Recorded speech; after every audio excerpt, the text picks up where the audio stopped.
সাবধানে, হ্যাঁ আমি বলে দিচ্ছি। উপরে আমাদের স্বাস্থ্যমন্ত্রী, আমাদের পুলিশ মন্ত্রী সবাইকে থ্রেট দিয়ে দিয়ে সমস্ত অন্যায় কাজগুলো করান, আর যারা সেটাতে প্রতিবাদ করতে যায় তাদেরও উনি থ্রেট দেন।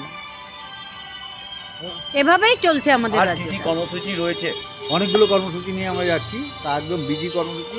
আস্তে আস্তে প্রকাশ্যে আসবে, সংবাদ মাধ্যমেই সমস্ত আসবে, আপনার সেখান দিয়ে একটু জানবেন। এখন এইগুলো সমস্ত কিছু প্রকাশ্যে আনা একটু অসুবিধা আছে।